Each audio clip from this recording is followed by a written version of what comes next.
The only people who saw your currency war simulation firsthand were high-ranking members of the Pentagon and the intelligence community. Can you walk me through a similar scenario? If I lay this out for you, I want to make it clear. This is hypothetical and extreme. We'll start with the players and the backstory. Situation 1, Israel and Iran are on the brink of war. We're assuming that either new information has come to light or that Iran went off the deep end. Situation 2, tensions between China and the U.S. are growing as both countries accuse the other of waging a currency war with excessive money printing and quantitative easing. China reads the tea leaves and decides they need 4,000 metric tons of gold in order to go toe-to-toe with the U.S. in any kind of financial showdown. So they continue to order their mines across the globe to directly deliver gold to their government and under military supervision so there are no leaks.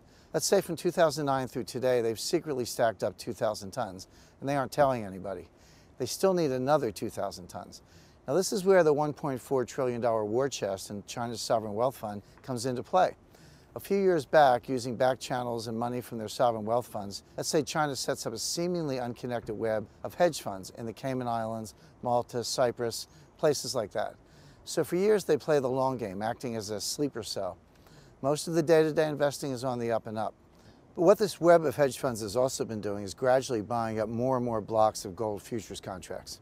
Futures are derivatives that use leverage to cheaply control large amounts of an investment. To give you an idea, if you were to invest $1 in a gold futures contract, you could control $15 worth of gold. Now, when those contracts are up, China can close them out, roll them into new ones, or, and here's where it gets interesting, they could take physical delivery of the gold itself. So let's say through this web of hedge funds, China is holding futures contracts that control an additional 2,000 metric tons of gold.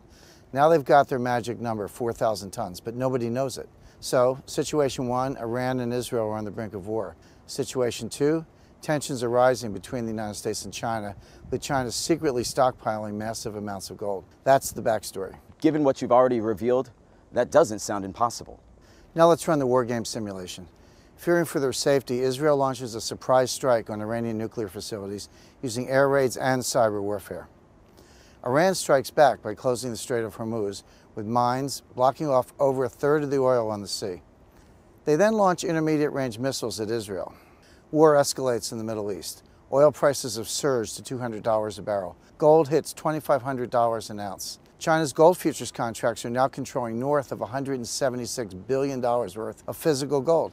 Panic causes the euro to collapse in value. The president addresses the nation, declaring that the U.S. military will do whatever it takes to protect Israel and reopen the Strait of Hormuz. The collapse in the euro is now leading to a loss of confidence in all paper currencies. Fear spreads throughout the international community that all major economies could sink into a Great Depression. This time the world doubts the ability of the Fed and the European Central Bank to rescue the economy. The recession revealed how fragile America really is. Gold hits $3,000 an ounce. The Chinese stake is now worth $212 billion. The Politburo of the Chinese Communist Party meets to discuss their options. They're feeling the strain of the price hikes to oil, and given their current tension with the U.S., they have serious doubts in our economy and the dollar. From China's perspective, gold is the safest bet. Their gold futures contracts expire in a week, and they've decided they want to take possession of all 2,000 tons. Secret cables are sent to this Chinese embassy behind us, informing the diplomats of the decision. However, a CIA asset in Beijing learns of their plans. Immediately, the President, Treasury Secretary, CIA Director, and Fed Chairman gather to consider China's gold play. They know there isn't enough gold available in the markets to meet China's demand. They can't show their cards yet, but they start debating the options. China's secret web of hedge funds begins giving notice that they demand physical delivery for their gold futures contracts. Gold becomes difficult to obtain and hits $3,500 per ounce. China's stake is now worth $247 billion. Oil hits $300 a barrel as the conflict in the Middle East continues. More paper currencies collapse around the world, causing a global panic. Under direction from the White House, the Fed holds emergency meetings with COMEX. They oversee the gold futures contracts. COMEX uses its emergency powers to freeze gold at $3,500 per ounce and, as a direct strike to China's interests, bans physical deliveries of gold on the futures contracts. COMEX has the power to do this. China reacts to this decision by declaring it an act of financial warfare by the U.S. government. Markets are already fragile because of the situation in the Middle East, and major economies are on the brink of depression because of the oil price spike. The conflict between Iran and Israel is slowing down as the United Nations intervenes to expedite a ceasefire. But in China, the currency war is about to escalate dramatically. The Chinese leadership feels they are backed into a corner. They realize they can't dump their $1.2 trillion in U.S. Treasuries because the president would freeze the market, and that would be mutually assured financial oblivion. But they do have another financial weapon of mass destruction on the table, because as the currency wars were heating up with America, they weren't just stockpiling gold futures contracts. They also had their web of hedge funds take positions in a separate block of highly leveraged derivatives. Their sovereign wealth funds put $150 billion in play here, which is controlling $2.25 trillion worth of investments. Suspecting their original plan was compromised due to a security leak, China takes precautions to ensure this is kept quiet. Out of the blue, China orders this web of hedge funds to sell these secret holdings all at the same time. In one single day, they dump the equivalent of the entire GDP of India or Canada or Russia on Wall Street. An economic Pearl Harbor we never saw coming. Americans panic, the Dow plunges, our dollar is decimated. The contagion spreads to London, Tokyo, everywhere. There's a run on banks as everything starts collapsing. Trading is frozen on Wall Street. But China is not done. Thanks to Washington, D.C., they've tapped into our Fedwire and Treasury auction network. So their hackers unleash a cyber warfare attack on the U.S. to disrupt our financial exchanges, bank transactions, the power grid, and the internet backbone. This time the White House and Pentagon meet, and all options are on the table. This is a 1 in a million kind of situation.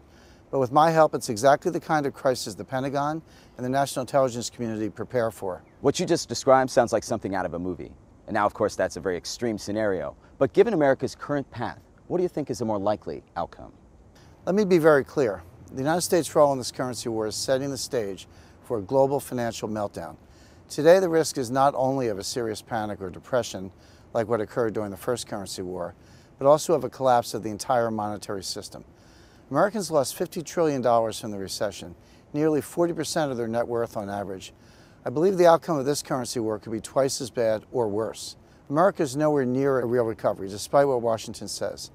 So what final QE number we see, whether it's 4, 5, or 10, I have no idea. But the Fed's not done. China's economy is slowing down. Europe is a heartbeat away from economic Armageddon. So we face a future of more money printing, more monetary easing, and more currency war aggressions across the globe. For the United States, I personally feel we're going to be hit by strong inflation in the coming years. 4% a year will rise to 8%, 10%, then possibly 20%. And from there, it could get worse and worse. I think the stock market is in another bubble, and I can see another large crash coming of at least 50% within 3 years. And I think the dollar's days as the world's reserve currency are coming to a close. This is just with our current path. We don't need any of the unconventional currency war weapons to come into play. But just imagine if they do. I think if Americans become more aware of the situation, they'll be able to take measures to protect their financial security, because that needs to begin immediately.